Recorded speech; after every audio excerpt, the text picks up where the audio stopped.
Hello, welcome to the EFM podcast. My name is Justin Waring. I'll be your host for today.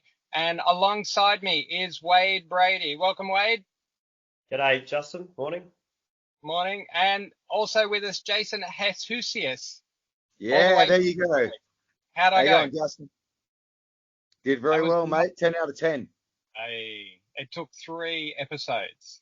I've Not bad, not bad. got family Uh, members that are 15 and they don't know how to say it yet. Today we have a good podcast about why people maybe stop exercising and what we can do in terms of making sure that that's not one of us. We all kind of stop and start over periods of time and, things get in the way, but it's always important that we try and get back on track. So we're going to address a few of those issues that we commonly come across and how to combat that feeling that, yeah, I might not want to be exercising much for the next couple of weeks or months that turn into years. But being the third episode, both Wade and Jace have introduced themselves a little bit more at length. It's my turn today.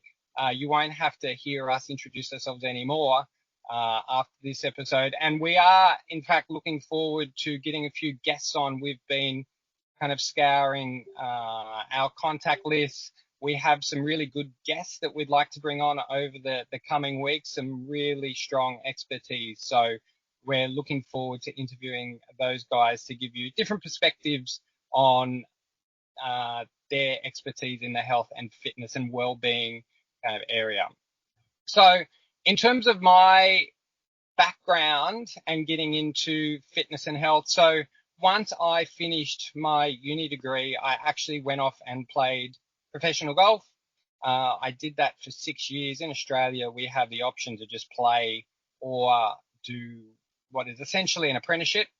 And I did that path for 3 years. So I worked in a golf course, taught people how to play golf, played tournaments, and then for 3 years after that went off and just played golf full time. And then because I wasn't making a lot of money, would teach as I went, give lessons. And so when I think back, that gave me a really solid background in terms of teaching people in a gym setting. We work a lot on the foundation and the sequencing of movements in a golf swing. So it all starts from the grip and the stance, and whether you know much about golf or not, you can kind of understand that if we don't get the very foundations right, the sequencing of movements isn't going to work out particularly well. So I think in my own belief that kind of work on sequencing of movement has really helped my gym members understand where they start and the movement patterns that come as a result of a good foundation. And it also allows us then to target and make sure that we engage specific muscles by just manipulating a couple little things in the sequence of movements so that we get the result we want. So once I finished playing golf full time, I had to go and get a real job because I didn't make any money. And I went off and ran a couple of golf clubs for a bit over a decade until I found my way, again, like the other boys, a little bit by accident. I found the EFM Health Club franchise, got involved, and now am very involved and love it. And that background of playing sport and the psychology of wanting to kind of really achieve something gives me a nice solid base that I can hopefully relay to my members and to you guys now on the podcast. So that's kind of my life in a nutshell, to be honest. Well, my working career. I have a whole other family life, in the background there too. So yeah, that's where I come and that's how I got into fitness a little bit by accident and just exploring other opportunities really outside of being in the golf industry for 20 years. So yeah, that's where I come from, and all three of us, right, guys, a little bit by accident. You kind of stumble into it, and then you don't tend to leave. Yeah, uh, uh, it's not necessarily exactly what I pictured when I left school. I knew I wanted to be in fitness, but kind of fell into EFM, and then all of a sudden you got the chance to to run one and then buy one, and now you look back however many years later and you go, look, I wouldn't have had it. I wouldn't have had it any other way. Yeah. I wouldn't have wanted any other part of the industry. So that's, Yeah. and I'm a big believer that there's a place for every fitness offering, or most of them anyway. But I'm really passionate about ours and what we have to offer in our little niche. So yeah. Yeah. And I think when I went and first started playing tournament golf, Tiger Woods, so I'm showing my age, Tiger Woods was very much at his peak, and he was really the first, Greg Norman a little bit before him, really were the first guys to get into fitness and make fitness and being strong and athletic a priority. So all of us at that time decided, all right, we're just going to go to the gym. And I remember going to the gym near my house and asking a trainer for a program specifically for golf.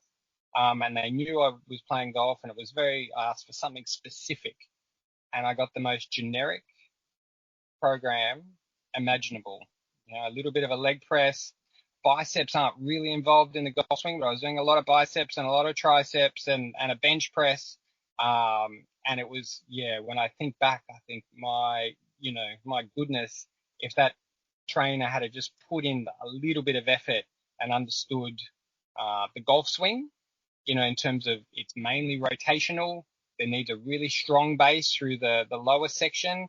There should, and which I believe EFM trainers do particularly well. Even if we don't know the sport, we go and research it. What are the movements that are needed? What are the patterns?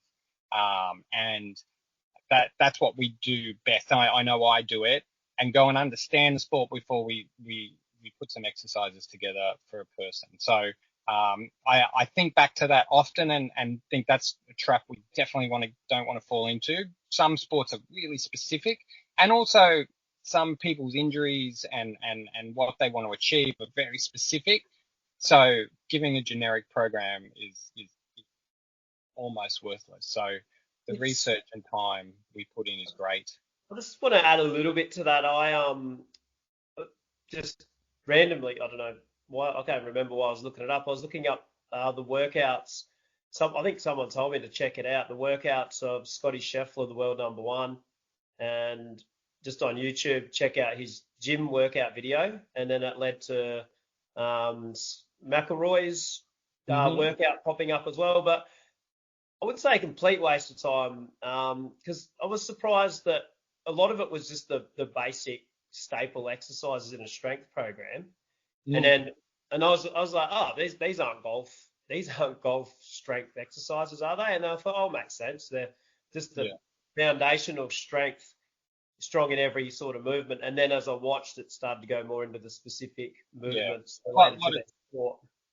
Yeah, a lot of core strength, a lot of rotational movement, a lot of balance, and being able to be stable, particularly on the lower half. So, look, I could talk golf all day. I'm a bit of a nerd, and that's probably a different podcast setting altogether. So, okay, so boys, obviously we have people coming in and out of our gyms, being members, not being members. And so last week we spoke at length about, why people would start exercising, and finding that why in the reasoning. So we kind of wanted to flip it over to the other end now and talk about why we see people and the reasons people give us as to why people stop exercising. Some of are obviously legitimate, but we'll probably maybe focus a little bit more on for want of a better term, the excuse end. People have goals and they really want to achieve things, but some of the reasons that we get that mean people stop that maybe aren't as legitimate as they might otherwise be. Jace, have you got any ideas on that? I do. The word that comes to mind for me is avoidable. What are the avoidable reasons people stop exercising? And I guess there are a number of them.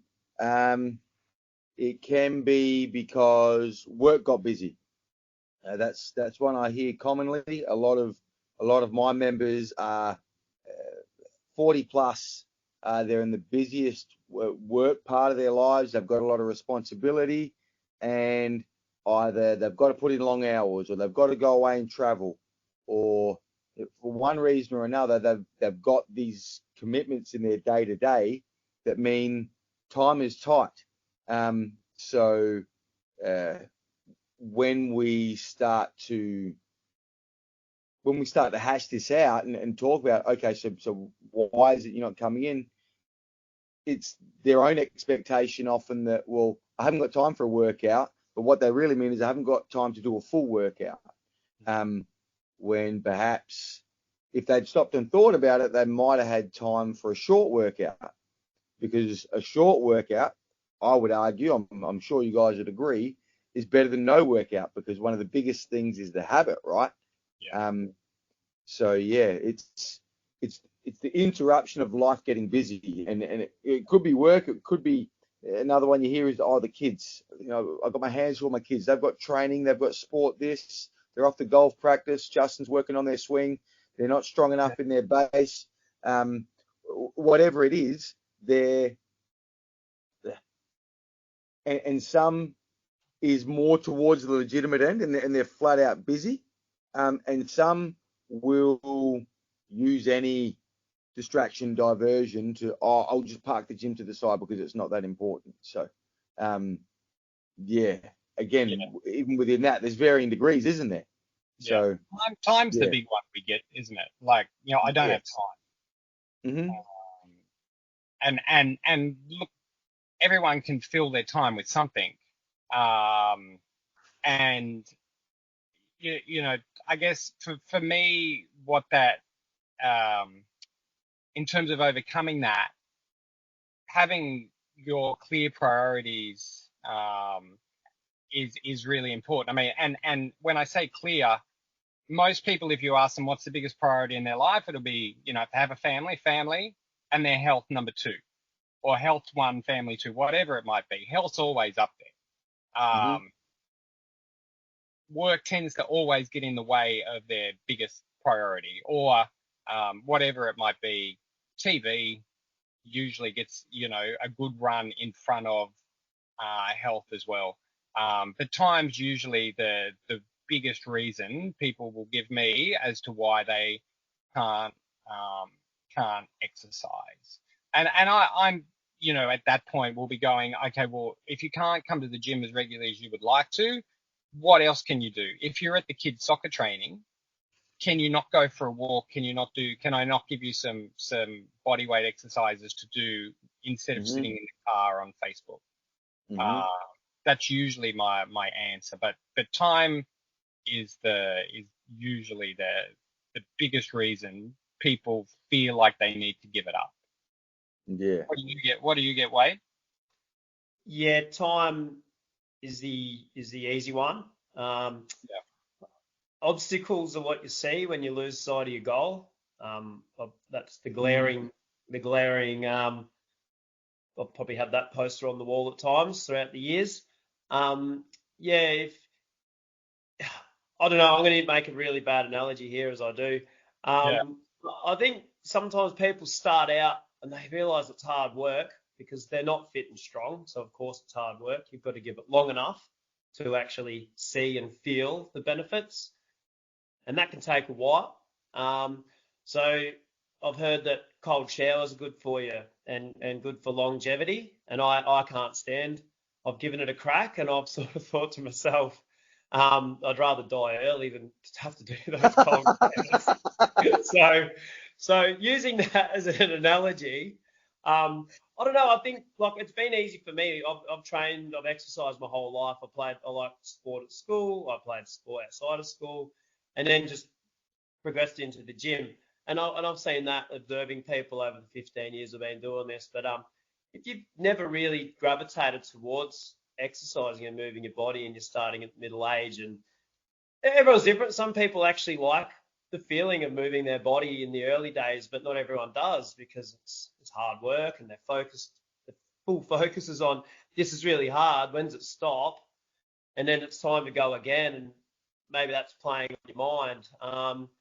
But with encouragement stripping back the program, making it more suitable for the individual, helping them, setting them up for success, educating them, and then slowly over time, it's like, oh, this is actually working. This feeling fit, this stronger, this is good. Now I can see why people do it. And that doesn't mean now they're right now. They'll go on and train for the rest of their life. Like every scenario is possible, but just keep going back to if you lose sight of your goals, and your goal could just be to feel good every day. All my guys that come in at 6 a.m., one of their main things is they just want to get moving for the day, and they head off to work and they perform way better. And I'll use that F word again, feeling. They feel a lot better for having done it. And when they miss a morning, for whatever reason it is, they feel a lot more sluggish. So, I don't know if Yeah, no, that's good. We kind of even, we can't help, I think, but give immediate advice too. When we start thinking about, why people stop exercising, our immediate reaction is to go, but if we did this, and this, which I think we should almost get a bit of a checklist towards the end of this podcast to say, all right, if you've got these reasons that you feel like you need to stop right now, let's go through these, series of, little mental exercises. Like, can you do this? Can you do this? Can you do this? Can you do this? I think that's something we probably want to work towards over the next little bit of time. There are legitimate reasons why people stop exercising. They may get injured. Either a knee or a shoulder in particular comes to mind. And that's where the benefit of having a trainer, if you're off by yourself doing your own exercise, and you start to get a niggle in your shoulder, if you're going to stop at that point, it's probably wise to go and get some help, I'd suggest. That I feel like that's like a legitimate reason to stop. So from my personal experience right now, so I was supposed to run the Sydney Marathon this week. I have a sore foot, a sore knee. I've had a cold too, which is, that's easily fixable, but I'm off to see a podiatrist next week to get myself back into shape, so that I can, keep going. I'm in a little bit of a standstill now, so I need to get it fixed. So if you are injured, go off and find somebody. I think if we've got any other reasonings now, boys, as to why people kind of feel like they need to quit that can be easily overcome. For me, the time and the injuries are usually the biggest ones I encounter.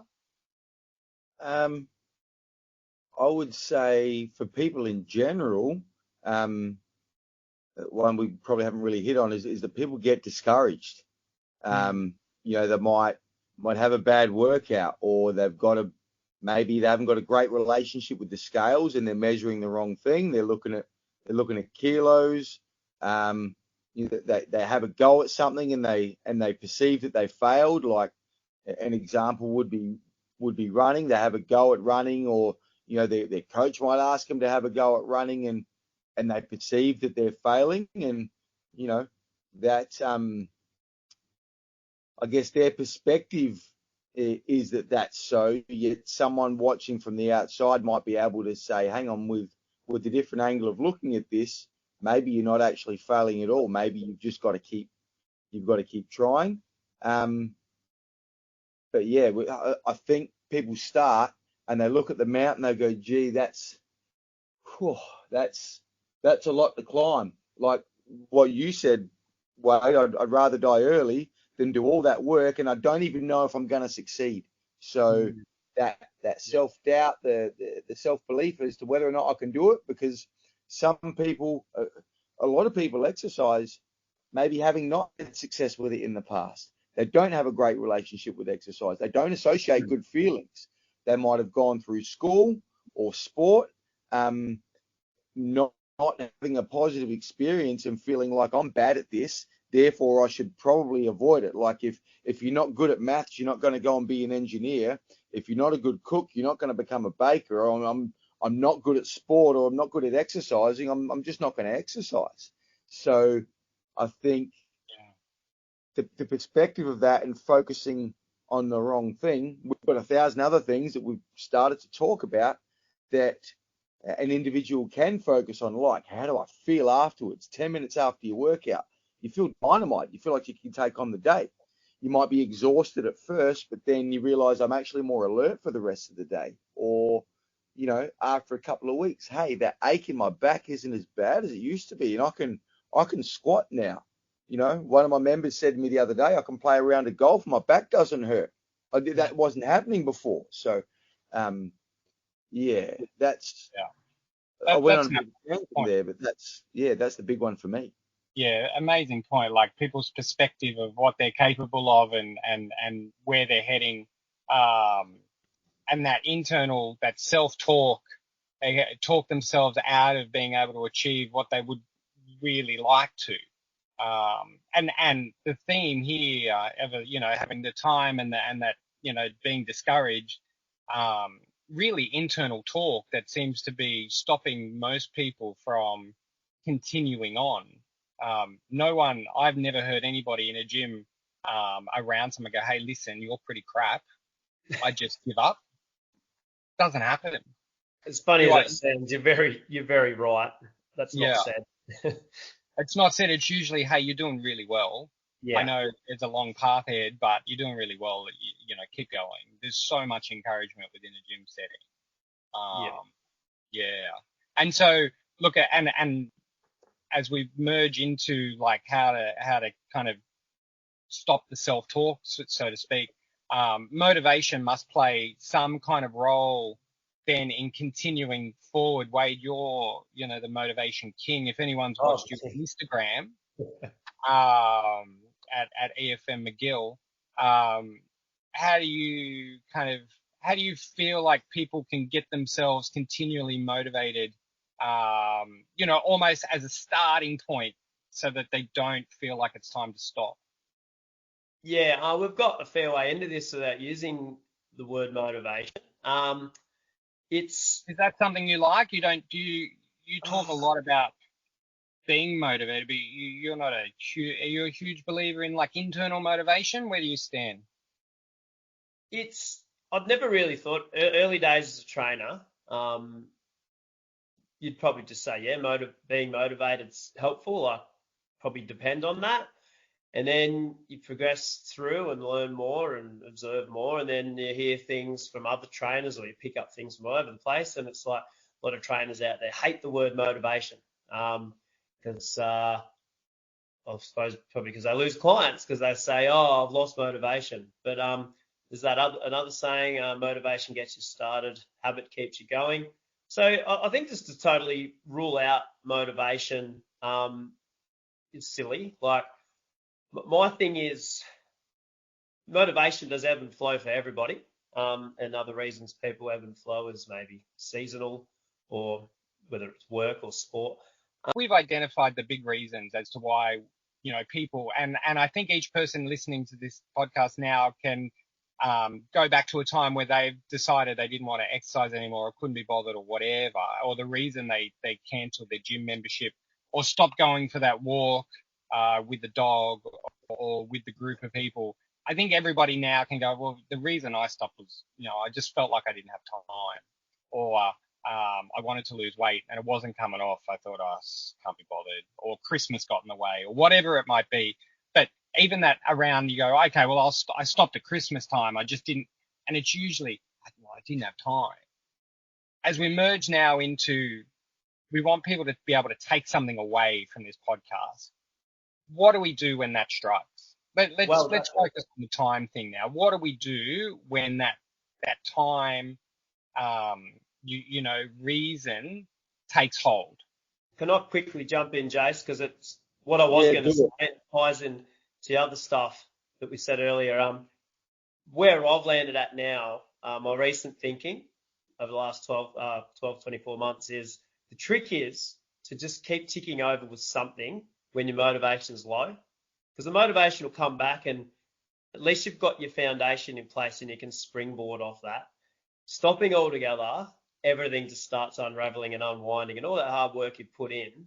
But for me, that should be the biggest motivator, to just keep doing something to maintain all the muscle and strength and fitness you've put all that hard work into, for me, that should be the motivator for anyone. But you've got to actually understand this, I suppose, on a deeper level to have that as a motivation. But just keep ticking over. When the motivation comes back, then you are absolutely stoked that you kept ticking over with something, because you don't have to start again. So finding ways to not drop below baseline level. So for me, we have a thing at the club called My Zone, and there's a point system attached to it, and there's a status attached to it. As silly as it sounds, I remember when I was looking at introducing it to my club, I was like, oh, isn't that cute? They've got their own little point system. And then 6 years later, it's still keeping me in check. So the joke's on me, really. But different measures. Some people might say it's 2 sessions at my gym a week, or when things are tough, my bare minimum is 2. Look, numbers are helpful. And they know, like, some people, 2's as good as they ever got, which is good. It's better than nothing. But for some people, 2 is, for them, not many, but it's just keeping them ticking over, because eventually that project at work or whatever it is that's getting in the way at the moment, and I don't like this term, life will settle down. But the trick is, when life isn't settled down, you've got to keep ticking over something, and having something to measure is, I think, going to serve everyone. That's my thing. Jason? It's a really good question. And if we had the magic formula, we wouldn't be doing this podcast. We'd be billionaires already, right? So that's probably the first point, is that there's nothing that I can say that's going to work for everyone. However, what I've found is effective is going back to last week, or the last episode, understanding and reconnecting with what your why is, and maybe your why changes, and that's okay too. So not only why you exercise, but what other benefits do I get out of exercising? What do I get from it? How does it make me feel? You used that word before, Wade. What are the consequences if I don't? So if I'm right, I'm going to pause. I'm not going to go today. I'm not going to go this week, or whatever the decision is. Often it's a daily question. People go, I'll go tomorrow, and then that comes around and they go, no, I'm not going to go today. Well, stop and ask yourself, why aren't I going? And what's the consequence going to be if I don't? If I keep not going, the consequence is going to be,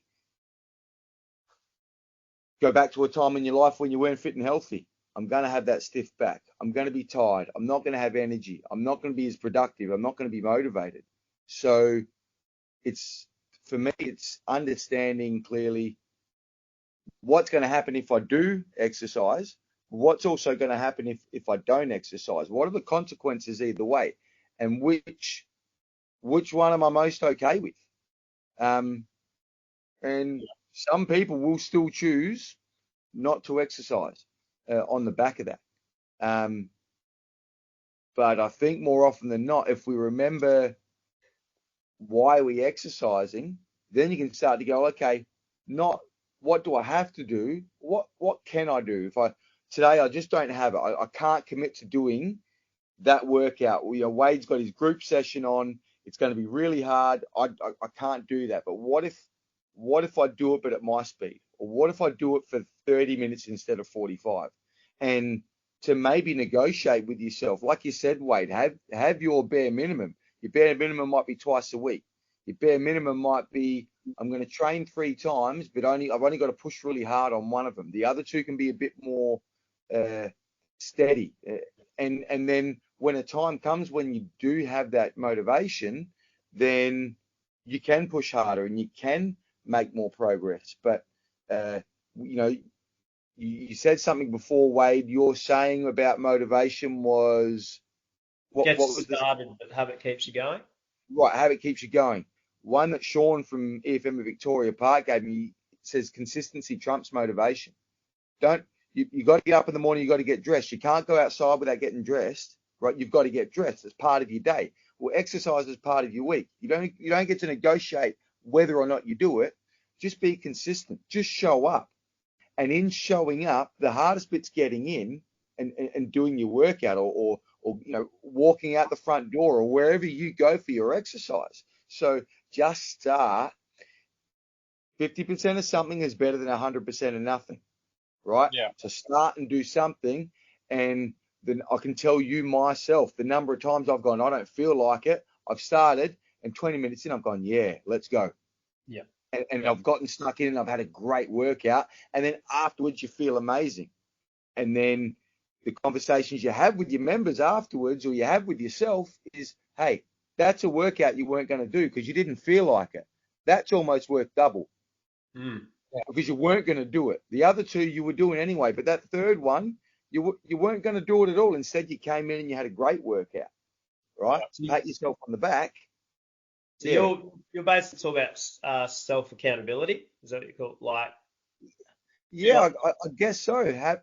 Having some self accountability and being willing to negotiate that it doesn't have to be perfect. It doesn't have to be you smash out 3 workouts in a week. Maybe your 3 workouts, maybe it has to be 2 some weeks. And maybe one of those workouts needs to be steadier. So you're not biting off more than you can chew because your life does get full. Sometimes you just don't have what I call the bandwidth to go and do your big workouts. So do one big one for 2/3 of the time and a small one for 2/3 of the time. Yeah. So really, really quickly, 20-minute workout, is it worthwhile? Yes. Yes. Like, and people think, oh, it's not really worth my effort getting changed. Yes, it is. Yes, it is. Like that's the answer that you should always come back to. 15-minute workout. Is a 15-minute workout worthwhile? Yes, it is. So if Why you're is it worthwhile? Because you'll always, at the end of that workout, you'll always answer with yes. So why? Yeah.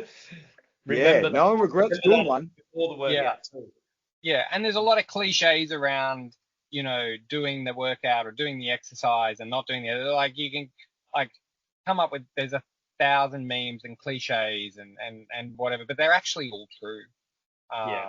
So if you feel like you're struggling for time, if you're not reaching the goals that you are wanting to achieve right now, you've just had 10 minutes of us talking about how to get through that. Just show up, just keep going. Little efforts along the way, little habits that you're forming will turn into big habits and big results along the way. I just want to expand on that for 1 second, Justin. That word you used was habit, and if the consequence, if you don't make that 10 to 20 minutes, right, then you do fall out of the habit, and it is a bigger mountain to climb when you do come back. But if you stay in the habit 2-3 times a week and you just do that little bit, when you are ready, it is an easier step to make because the string hasn't broken. One other poster I had on the gym once, I remember a young girl that ended up becoming a trainer for me. She came in for a workout one morning and she goes, I'm only here this morning because of that poster on the wall. And I was like, which one? And it was suffer the pain of discipline or suffer the pain of regret. And since then, I've had a couple more people say, that's how, that rings in their ears too. And they're like on the fence, do I go today or not? So better to beat yourself up with the workout than beat yourself up from having not done the workout. The rest of the day. And the other thing I wanted to just really quickly touch on, because we could literally talk about this all day, and it feels like there's no end to this conversation. But Jace, you spoke briefly about people getting discouraged as to why someone would stop. And in the conversations that we've had in the last kind of little bit now, part of that self-talk is just not achieving what you wanted to achieve. And I think to comparing yourself to people around you. I'd like everybody just to keep in mind, if they were to take one more thing out of this podcast, is that when you look around the gym, everyone's at a different stage. And if you're only at the beginning, it's kind of exciting, but it's probably more for the person that's maybe 2 months in and not, not seeing exactly what they want to see right now, because that's the more critical stage. Know that everyone was at that 2-month mark before you, and the people exercising around you, and the people walking past you around the park, they've kept going, and they've got to the point that you want to get to. So don't compare yourself to them. Again, it's a little cliched, but you're on your path, you're at your point in time, and your time will come. So one of the things that I'd like everyone to do is just stay focused on their point in time at where they are in I hate to say journey, but their journey, so that they can keep perspective about yes, I don't have to be 100% successful right now. I'm reaching that time where I'm feeling a bit discouraged. Everybody's been there, and I'm not going to be the person that stops. I'm going to be the person that goes, okay, so I'm a little discouraged, but if I keep going, I'll be the person that everyone's looking at in a few months. And even if you're not an extrovert, you don't want people looking at you, fine, but you'll be the person that'll be quietly motivating the rest of the group. So, yeah, no matter where you are in your exercise journey, whatever it might be, don't compare yourself to anybody else. Mm-hmm. Yeah. And it's okay to fail. Yeah. You either win or you learn. Yay. I know too many sayings. That's a cracker, Wade. And yeah, there's another one there. No, I was going to say finish on a highway. Just the last thing I'd like to say is on this is, and I said this to my staff the other day. I found a quote that suited what I wanted to say. It's how we work, isn't it? But it was, half of the learning is asking good questions. So if you've lost motivation, it might be because you're not getting the results, and you're not supposed to be an expert, and we're still learning. Ask questions. Like, if you have a coach, they know stuff. There's stuff, there's always someone you can ask. And there's always hacks and more tricks that you don't know what you don't know. We'll say that, I'm sure, time and time again. But it might be, here's a gym buddy. You might look around and say, let's find you a gym buddy. Accountability, for some reason, we're more comfortable probably letting ourselves down than someone else. So there's so many ways to get through these things. And we're biased too, but if you're struggling, outsource the help, outsource the coaching, outsource the support, outsource the cheerleading. That's what having a personal trainer or a fitness coach or a club to be part of, that's what that's all about, because you're not doing it on your own then. All right, boys, we might leave it there. It was a really good discussion. Thank you. Anybody got anything they're listening to, doing at the moment? I can say, having done a lot of running training recently, people of a certain age, although it should be most people, will have watched the Godfather movies. So I took it, I don't listen to a lot of music anymore. So I listen to a book or a podcast whilst I'm running. So I decided to listen to the Godfather book. Goes for about 18 hours on Audible, so it's a long book.